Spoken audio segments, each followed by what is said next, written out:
Salut Nicole. Bonjour Christophe. Bon bah écoute, moi je suis très heureux de te retrouver comme à chaque fois. Ça fait une vingtaine d'années maintenant qu'on se connaît tous les deux. Et Mhm. donc je t'ai rencontré comme par magie quand j'étais encore salarié à GDF Suez et je faisais un spectacle de magie et toi tu étais venu triturer mes affaires. Et donc je commence comme ça parce que j'avais envie de raconter la manière magique dont je t'ai rencontré. Et moi au moment où je t'ai rencontré, tu étais coach, d'ailleurs tu l'es toujours.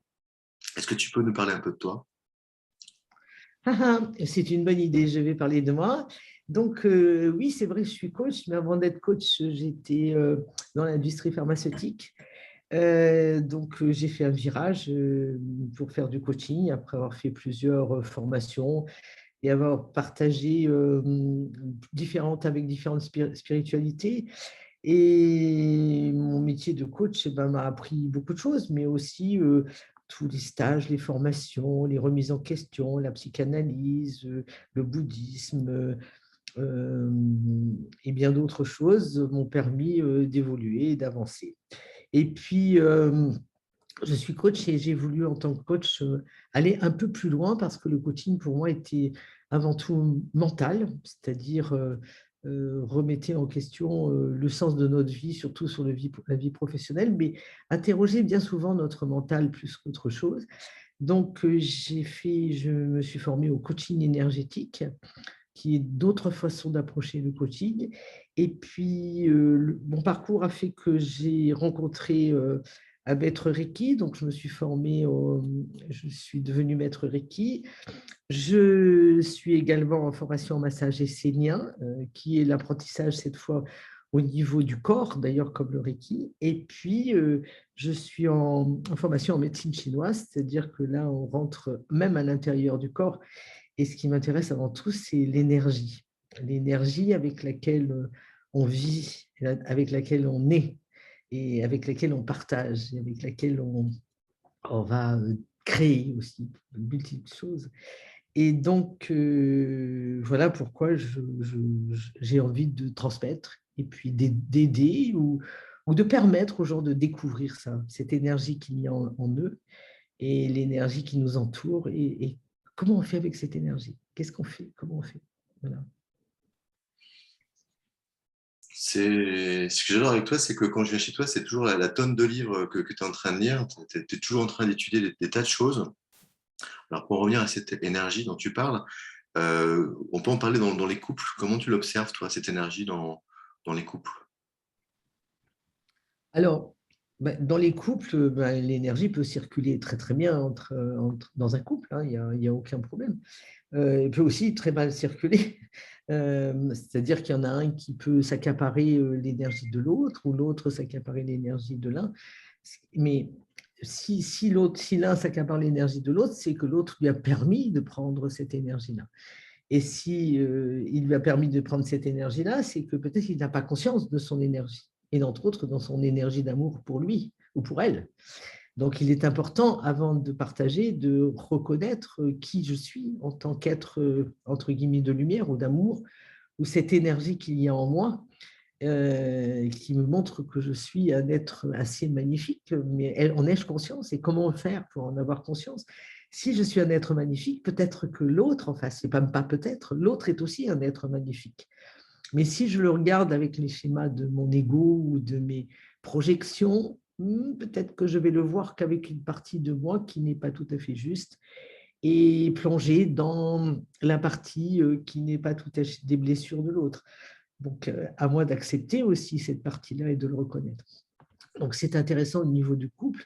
Et aujourd'hui, je pense que c'est encore plus intéressant qu'hier. Et vraiment encore plus intéressant qu'hier. J'en suis convaincue. Pourquoi? Je crois qu'aujourd'hui, on est dans une société où on essaie de séparer tous les êtres. On essaie de séparer par le racisme, par les différences sociales, par multiples choses. Tout est fait pour l'individualiser, séparer. Et à partir du moment où on sépare, on sait c'est beaucoup plus difficile. La vie, c'est une énergie où il y a un ensemble de personnes. Et si on sépare, ça veut dire quoi? Ça veut dire qu'on divise. ça veut dire que l'amour ne circule pas, ça veut dire que la lumière ne circule pas, ça veut dire qu'on reste centré sur son ego et sur sa propre histoire. Et je crois que dans l'histoire du couple, qui est le premier lien avant la création, avant le bébé, c'est vraiment important que l'on apprenne à vivre ensemble et à comprendre ce qui se passe pour créer ce foyer d'énergie, d'amour, pour qu'il y ait, pour que ça émane de la famille, que ça émane dans l'amitié, que ça émane partout. Et aujourd'hui, notre système individualiste et entre guillemets, où l'argent fait foi, a perdu un peu, a perdu même beaucoup cette énergie-là et ce souhait-là. Et ça m'intéresse les couples beaucoup parce que ça, on reprend tout à la base et c'est magnifique de pouvoir se dire, voilà, de nouveaux couples, de nouvelles énergies, de remise en question, où on regarde les autres avec un regard beaucoup plus tendre vers la vie. Voilà, ça me plaît beaucoup. Oui.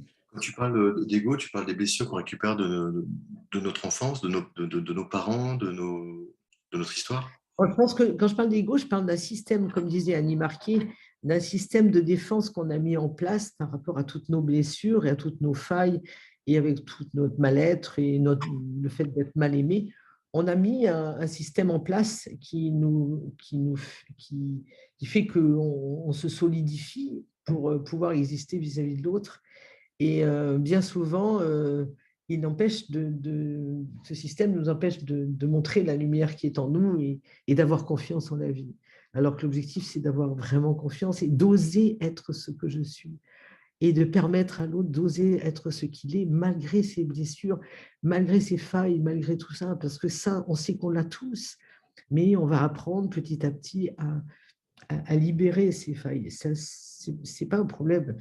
La seule question, c'est comment, comment je peux ouvrir cet être de lumière que je suis à l'autre, d'abord à l'autre qui est mon compagnon ou ma compagne, ou à l'autre qui est ma famille ou mes amis. Et je pense que c'est vraiment important aujourd'hui. C'est une clé de reconstruction primordiale. Primordiale. On parle des visions d'entreprise, des objectifs. Ouais, c'est bien. Mais la clé de la vie aujourd'hui, c'est quand naît un enfant, qu'il naisse avec ce couple-là. Et que ce couple soit vraiment un couple qui a compris comment ça fonctionne et comment chacun est et comment chacun peut faire naître quelque chose de beaucoup plus sacré, de beaucoup plus beau. Je ne sais pas si je m'explique clairement, mais j'essaie. Très, très bien. Ouais. C'est vrai que par rapport à notre éducation, on a souvent été élevé dans le je t'aime si tu fais ci, je t'aime si tu fais ça, dans un amour conditionnel.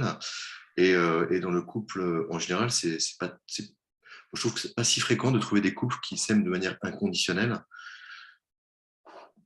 Donc, je pense que tu dois accompagner les gens, j'imagine, sur un chemin de liberté où ils peuvent oser être eux-mêmes, même quand ça déplaît à l'autre, pourvu que c'est se plaire à soi-même.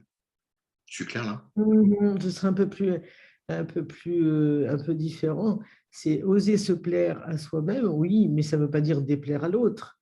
C'est d'abord oser être ce que je suis, mais ça ne veut pas dire déplaire à l'autre. Ça veut dire aussi, et ça ne veut pas dire déplaire à l'autre, c'est que l'autre soit aussi dans la même énergie, d'oser être lui-même.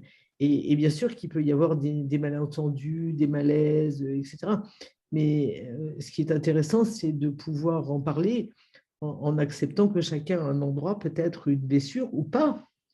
Simplement, peut-être ça peut être que des malentendus, mais si on n'en parle pas, on ne peut pas le savoir. Voilà, c'est ça la liberté. Tu veux dire que tu Ce n'est rencontres pas beaucoup de... d'étouffer le malaise, c'est d'essayer de l'exprimer, mais de toujours garder cette profonde valeur que l'on a chacun, de se reconnaître comme un être de confiance et de lumière envers la vie. Ouais. Ce qui est étonnant, c'est qu'on peut vivre depuis des années ensemble et finalement ne pas oser dire certaines choses qu'on a sur le cœur par peur de ne plus être aimé, par exemple. Je sais pas, comment tu le Et perçois? peut-être on a juste peur de notre fragilité. de notre vulnérabilité. On a peur d'être ce que l'on est. Justement, dans notre fragilité, dans notre vulnérabilité, il y a souvent dans cette faille toute la grandeur et tout l'amour de ce que l'on est. À partir du moment où on est fragile et on est vulnérable, on peut avoir peur d'être exploité par l'autre. On peut avoir peur, on ne peut ne pas la montrer pour exploiter l'autre. Donc, on se met dans des systèmes absolument pervers. Et donc, ce qui est intéressant, c'est de pouvoir être vraiment dans ce que l'on est, avec beaucoup de tendresse envers soi et beaucoup de tendresse envers l'autre, et que chacun puisse être dans cette même énergie. Et c'est, alors, je ne vais pas dire que c'est un travail, je crois que c'est un autre regard sur soi et un autre regard sur l'autre. C'est vraiment s'accompagner l'un et l'autre dans cette histoire, s'accompagner, s'écouter, s'entendre, se ressentir, se voir tel que l'on est, sans illusion, et puis faire le chemin ensemble, mais faire aussi le chemin chacun. C'est que chacun accepte que l'autre fasse son chemin aussi. Dans la première conférence que j'avais faite sur le couple, on avait repris des termes d'Harvey Hendricks, qui a écrit sur le couple, qui explique que un couple sur deux divorce au bout de 10 ans, et puis dans ceux qui restent ensemble, on n'a que 5% qui sont vraiment heureux. Et c'est vrai que c'est un triste constat. Ça montre aussi que quelque part, il y a un gros travail à faire sur le couple, puisqu'il n'y a pas tant de couples ça qui osent être libres ensemble et respecter ce qu'ils sont. Ce que chacun est, oui. Oui, mais parce que chacun est en attente de quelque chose pour se remplir de l'autre. C'est ça la difficulté. Et que chacun a projeté sur l'autre, tu seras comme ça, ou c'est ça que je veux, etc. Mais chacun n'a pas regardé l'autre là où il était pour l'aimer tel qu'il était, en se regardant là où il est et de s'aimer tel qu'il est et de s'accepter comme il est, en s'aimant d'abord comme il est, en s'acceptant à la fois dans sa vulnérabilité, mais aussi à la fois dans tout ce qu'il a de plus beau. Et ce n'est pas de l'ego, c'est juste de l'amour de soi-même, c'est juste de la connexion avec soi. Et à partir du moment où on a ce regard-là, on peut avoir le regard sur l'autre de la même façon. Ce que l'on reproche à l'autre, c'est souvent ce que l'on se reproche soi-même. Hein. C'est souvent quand on dit à l'autre, oui, tu n'as pas fait ça, ou tu ne m'as pas rendu ce service, tu n'as pas, tu le tu qui tue, comme disait quelqu'un que je connais bien. C'est souvent ce que soi-même on n'a pas fait, c'est souvent une projection de soi-même. Et donc, si je regarde avant de dire tu, et que je commence par dire, est-ce que c'est juste ce que je vais dire? Est-ce que c'est plein d'amour ce que je vais dire? Est-ce que je reconnais la personne là où elle est? Est-ce que ce que je vais dire, est-ce que ce n'est pas à moi que je le dis? Est-ce que ce n'est pas à moi que je le dis? Je pense que c'est important de savoir si c'est à moi que je le dis. Est-ce qu'on peut donner un exemple? Parce que juste pour aider les personnes qui nous écoutent à comprendre, bien souvent, c'est vrai qu'on pointe du doigt l'autre. Est-ce que tu as un exemple en tête sur une personne Par exemple, quand dans un couple, l'un ou l'autre dit oui, mais tu ne m'écoutes pas, tu n'es pas attentif à moi, tu n'es pas, tu n'es pas gentil, tu n'as pas de paroles aimables, tu n'as pas de gestes aimables, etc. Quand la personne dit ça à l'autre, il y a certainement une part de vérité, peut-être. Il ne ressent pas. Mais est-ce qu'il est lui-même ou est-ce qu'elle est elle-même, à l'écoute d'elle-même? Est-ce qu'elle a des paroles gentilles pour elle-même? Est-ce qu'elle a un peu de douceur pour elle-même? Comment elle se comporte vis-à-vis d'elle-même? C'est la question qu'elle doit se poser avant de dire « tu ne m'as pas donné ». C'est comment je suis avec moi. Est-ce que j'ai de la douceur pour moi? Est-ce que j'ai des paroles gentilles pour moi? Ou est-ce que je passe ma journée à me dire « t'es pas bon, t'en as pas fait assez, t'es pas ceci, t'es pas cela, etc. » Il faut peut-être que je me pose la question avant de dire à l'autre « tu n'as pas ». Comment suis-je avec moi-même? Au moment qu'on a passé ensemble la dernière fois, il y a quelque chose que j'ai beaucoup aimé dans ce que tu as dit, c'est finalement quand tu passes une journée juste, alors que ce soit avec toi ou avec quelqu'un d'autre, quand tu te sens rempli. Alors qu'au contraire, quand ça se passe pas bien, quand tu fais pas des choses qui te font du bien, ou quand tu ressens des choses négatives, tu te sens au contraire vidé. Donc dans le couple, justement, j'ai envie de dire un couple sacré, puisque l'idée c'est quand même de passer de l'illusion de l'amour au couple sacré. finalement, quand on fait les choses justes, on se sent rempli dans son couple et pas vidé d'énergie. Au contraire, c'est ce Mhm. sur quoi on va être vigilant. C'est ça. Ça veut dire qu'on va essayer d'inventer dans cette formation qu'on va faire, on va essayer d'inventer comment je peux être heureux dans le couple et comment je me rends heureux. Et en étant heureux, comment je peux rendre l'autre heureux. À partir du moment où je vais être heureux, je vais être en capacité de donner. À partir du moment où je vais, moi, avoir la lumière, l'amour en moi, je vais être capable de donner et de donner sans demander, de donner tout simplement, comme on donne à un enfant. Quand vous donnez à un enfant, vous n'allez pas lui demander qu'il vous rende quelque chose. C'est pareil. Donc, quand vous donnez à quelqu'un, vous donnez de l'amour inconditionnel, vous donnez ce que vous pouvez donner. Mais si vous ne pouvez pas donner, vous pouvez dire aussi que vous ne pouvez pas donner. Pas aujourd'hui peut-être, mais peut-être demain. Mais à partir du moment où vous êtes vous-même rempli, il n'y a aucun problème. L'échange se fera parfaitement bien. Si vous êtes vide, qu'est-ce que vous faites dans une relation? Si vous êtes vide, vous allez attendre. Et vous allez attendre quoi? Vous allez tout mettre dans votre mental pour attendre. J'attends ça, j'attends ça, j'attends ça. Et si ça ne vient pas, parce que vous serez continuellement insatisfait, la roue de l'insatisfaction. Qu'est-ce qui se passe? Vous êtes vide, parce que ça ne marche jamais, ça ne marche pas. Ça peut marcher ponctuellement, le temps d'une soirée, le temps d'un moment, le temps, voilà.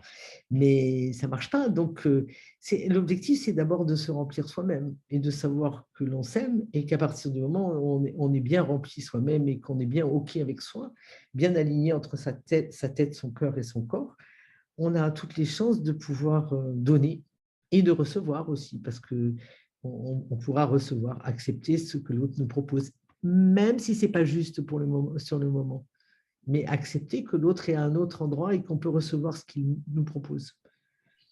Je trouve ça vraiment important, encore plus dans une société de consommation qui essaie de nous faire croire qu'on est bourré de manque et qu'on a besoin de plein de choses, alors que finalement, ces manques recréent du manque et ainsi de suite. C'est sans fin. C'est Donc, ça.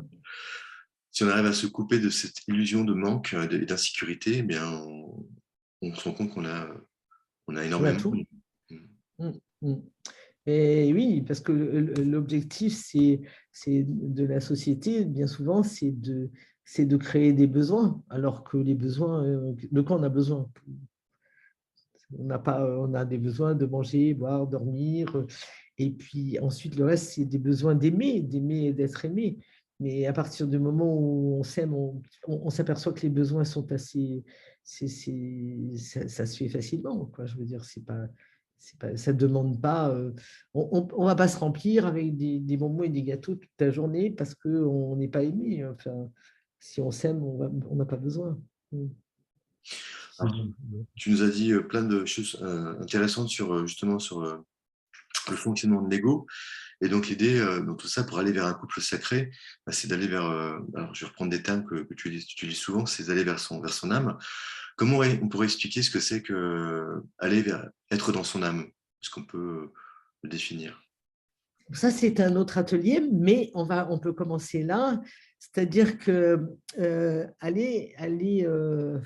quand on a conscience de son ego, c'est-à-dire quand on a conscience de ses failles et de l'illusion dans laquelle on est, parce on peut découvrir, c'est-à-dire être témoin de sa façon dont on agit ou de la façon dont on pense, on peut se libérer de ça pour un moment reconnaître que au plus profond de soi, au plus profond de son cœur, relié à son cœur, il y a son âme. Il y a quelque chose qui nous dit ce que l'on est, ce qu'est la vie. Et se connecter. Alors certains pourront dire c'est se connecter à son intuition, ok? Mais je ne dis pas à son intuition émotionnelle, à son intuition intérieure. Quelque chose qui nous dit oui, c'est là, tu es au bon endroit. Oui, c'est juste. Oui, tu es aligné avec ton cœur, avec ton corps, avec ta tête, et avec ton esprit. Oui, c'est juste. Mais se connecter demande à regarder, à être témoin de ce que l'on est déjà, de qui on est et de comment on joue la vie. Mais ça, tu sauras nous expliquer par tes exercices de magie comment on joue la vie. Ça, c'est ton rôle de montrer ce jeu de l'illusion dans lequel on est pour pouvoir comprendre comment on peut accéder à autre chose. C'est exactement ça, parce qu'effectivement, avec toutes les techniques d'influence utilisées par la société moderne, on se rend compte qu'on se déconnecte de nous-mêmes et surtout, on est dans l'illusion d'un bien-être en achetant une voiture, en achetant des tas de choses. Et finalement, en ayant conscience de toutes ces techniques-là, ben, on peut arriver à se rendre compte que finalement, tout ça n'est qu'illusion et on peut être beaucoup plus heureux sans tout ça et avec ce qu'on a déjà. Bon, on partagera en vrai, ce sera plus sympa. Justement, tu veux parler un peu de l'atelier, de la façon dont on va essayer de le faire, parce que tu parlais tout à l'heure du coaching qui s'adressait plus au mental, et on se rend bien compte que pour transformer tout ça, le mental n'est pas, il est important, mais il y a une grande part d'émotionnel et de corporel aussi. C'est ça. Ben, ce que je te propose, c'est que cet atelier, que le programme, on le finalise réellement et puis qu'on puisse le proposer aux personnes qui seront susceptibles de venir travailler avec nous. Mhm. Je crois que c'est comme ça qu'il faut le voir. C'est ça. On ne va pas le dévoiler dans notre vidéo tout de suite. Il faut laisser un peu de suspense aussi. C'est ça, parce que c'est justement ça aussi, la surprise, c'est vrai que pour sortir un peu de cette zone d'habitude, de cette zone de confort, il faut accepter de sortir de cette zone-là, donc être un peu dans l'inconnu. Et on va vous proposer plein de surprises, dans le bon sens du terme, pour justement chatouiller ces habitudes. Parce qu'on n'est pas forcément né avec les repères. Alors, je dis pas que j'ai les bons repères, parce que régulièrement, tu m'as mis des coups de pied au derrière pour me faire prendre conscience que je n'avais pas forcément les bons repères. Et je te remercie. Et c'est vrai que ça peut être super intéressant de vivre un atelier pour toucher du doigt justement comment on peut transformer tout ça et vivre harmonieusement seul, mais aussi ensemble. Ouais. C'est bien, je crois que tu as fait une bonne conclusion. Je te félicite. C'est parfait. Je vais couper alors. Je te dis à très bientôt. Ouais, ouais.